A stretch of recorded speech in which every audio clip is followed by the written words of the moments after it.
Aix-en-Provence est une commune française du sud-est de la France, dans le département des Bouches-du-Rhône, dont elle est sous-préfecture, en région Provence-Alpes-Côte d'Azur. Elle forme avec 35 autres communes le pays d'Aix au sein de la métropole Aix-Marseille-Provence. Fondée en 122 avant Jésus-Christ, sous le nom d'Aquae Sextiae, par la garnison romaine de Gaius Sextius Calvinus, Aix devient par la suite la capitale du comté de Provence. La commune compte 142 482 habitants en 2017. Elle constitue avec Marseille une aire urbaine qui comptait 175 296 habitants en 2016, soit la troisième aire urbaine de France. Ville thermale depuis l'Antiquité, Aix-en-Provence dispose d'un important patrimoine culturel, architecture, musée Granet, festival d'art lyrique, grand théâtre de Provence, etc. Et s'affirme comme un très important pôle touristique. La cité est fondée en 122 avant notre ère par les Romains. 102 avant notre ère, Aquae Sextiae, Tite-Live, 1250, et Cuisine Provincia, 1932, Aix-en-Provence, décret du président Paul Doumer. Étymologie. Le premier élément Aix est commun à plusieurs communes et hameaux de France. Il est issu du latin aqua, eau, sous la forme equis, ozo, ablatif locatif pluriel, doué, prononcé ai, en provençal, et ex en français. Ce type toponymique désigne souvent des eaux thermales. Ce premier terme fait référence au terme de la cité. Le second élément, en latin, sextiae, fait référence au fondateur de la ville, Gaius Sextius Calvinus. Au IVe siècle avant Jésus-Christ, la Basse-Provence est occupée par la tribu celto-ligure des Saliennes ou Saluviens, dont la capitale, l'oppidum dit d'Entremont, se situe au nord d'Aix, sur la route de Puy-Ricard. En 123 avant Jésus-Christ, à la suite de l'appel des Grecs de Massalia, Marseille, en conflit permanent avec les tribus ligures et gauloises du voisinage, le consul Gaius Sextius Calvinus prend et détruit cette ville oppidum. Il y installe ensuite, près des sources thermales, un camp qui devient rapidement une ville, du nom d'Aquae Sextiae, eau de Sextius, afin d'assurer la sécurité des transports commerciaux entre Rome et la cité phocéenne de Massalia. Ainsi Aix avait été créé, pour tenir en respect le peuple salian, qui pouvait inquiéter Marseille, l'allié de Rome. En 102 avant Jésus-Christ, lors de la bataille d'Aquae Sextiae, Gaius Marius tient tête, au pied de la Sainte Victoire, aux hordes d'Ambron, et de Teuton qu'il défait. Aquae Sextiae prend de l'ampleur et rassemble une importante population composée pour l'essentiel des descendants des populations saliennes soumises par Rome. La ville possède des remparts ainsi qu'un théâtre qui en font une ville importante dans la région, idéalement située pour protéger les intérêts romains à Marseille. Dans les siècles qui suivent, plusieurs quartiers de la ville sont délaissés. Le théâtre antique est démantelé.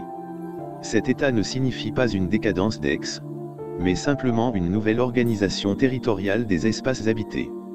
Au IVe siècle, la ville devient la capitale de la Narbonnaise II et se dote d'un diocèse dont Lazarus devient l'évêque. Elle est ensuite occupée par les Visigoths en 477. Au siècle suivant, elle est envahie tour à tour, par les Francs et les Lombards, puis en 731 par les Sarrasins. Alors que la ville d'Aix sort d'une longue période de ralentissement économique et démographique, les comtes de Provence, Maison d'Anjou et d'Aragon, décident d'en faire leur nouvelle résidence en 1189, au détriment des villes d'Arles et d'Avignon, d'où ils régnaient naguère. Cette position de force va non seulement donner à Aix le statut de capitale de Provence, mais surtout permettre un développement sans précédent de la ville. À ce titre, l'installation du roi René, duc d'Anjou, comte de Provence, roi titulaire de Sicile, au XVe siècle, marque l'âge d'or de la cité, qui conservera à jamais le titre de cité du roi René. Ce monarque, entouré d'une cour raffinée et lettrée, va faire d'Aix, dès 1409, un célèbre centre culturel et universitaire renommé, doter la ville d'une cour de justice et contribuer à son embellissement, après des siècles marqués par une stagnation économique. Le roi René fut en réalité, un homme politique déplorable, que les Provençaux ont affublé d'un masque de bonhomie. À partir de 1486, et le rattachement de la Provence à la France, le gouverneur y réside. Ourdi de longue date, l'union de la Provence à la France était un fait accompli, mais elle avait été unie non comme un accessoire à son principal, mais comme un principal à un autre principal, et séparément du reste du royaume, et la ville d'Aix, comme la Provence, entendait conserver ses franchises. En 1501, Louis XII y établit le Parlement de Provence qui perdure jusqu'à la Révolution. Le plus souvent, les États de Provence s'y réunissent pour voter l'impôt. Pluie de sang en Provence en juillet 1608. Début juillet 1608, les faubourgs d'Aix-en-Provence furent recouverts d'une pluie de sang. Quelques moines expliquèrent cet événement par des influences sataniques. Nicolas-Claude Fabry de Pérez fit des relevés de cette pluie en recueillant quelques gouttes sur la muraille du cimetière de la cathédrale. Il découvrit que c'étaient les excréments des papillons qui avaient été observés récemment. Le centre-ville n'ayant pas été envahi, il était resté épargné. Cette explication scientifique ne calma pas la terreur populaire. La ville fut reliée à Marseille par le tramway de la Compagnie des tramways électriques des Bouches-du-Rhône, absorbé en 1921 par la Régie départementale des chemins de fer des Bouches-du-Rhône, qui circulait de 1903 à 1948. Aix-en-Provence est la ville où Paul Cézanne, 1839 à 1906, a passé sa vie, et Émile Zola ses 18 premières années. C'est au Collège Bourbon, actuel Collège Minier, que s'est forgée la profonde amitié qui les a unis. Aix accueille la gare d'Aix-en-Provence TGV, les technopoles de l'Arbois et de Rousset.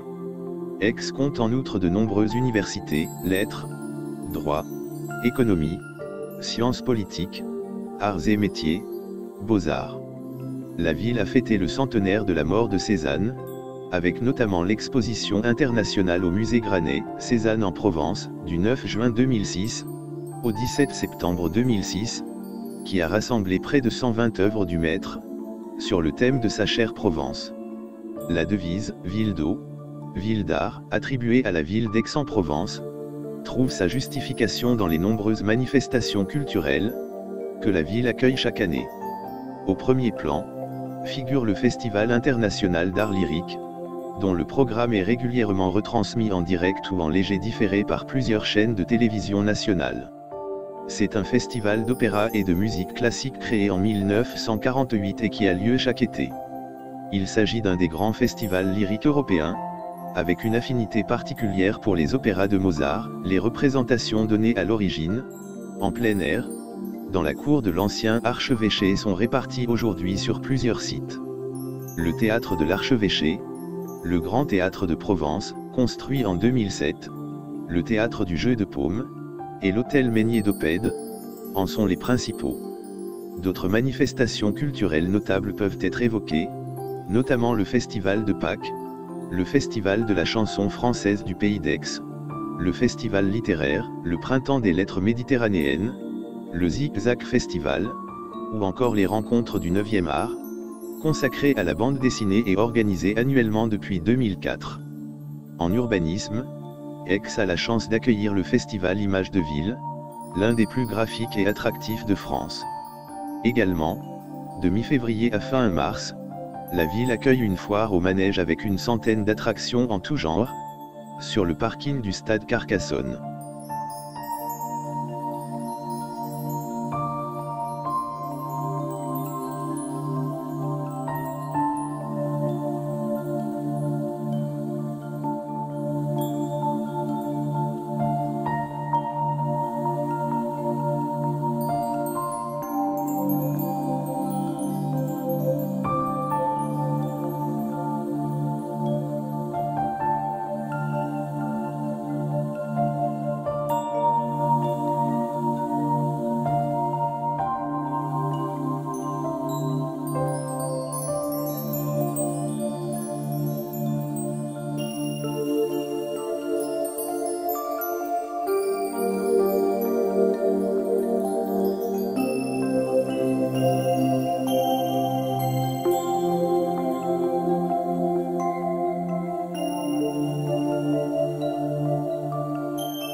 François Querel, alias Levalton Multimédia Concept, vous a proposé une vidéo conçue avec de vieilles cartes postales trouvées sur la toile.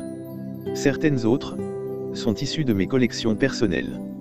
Comme d'habitude, mes textes sont interprétés par Paul, ma petite voix de synthèse préférée.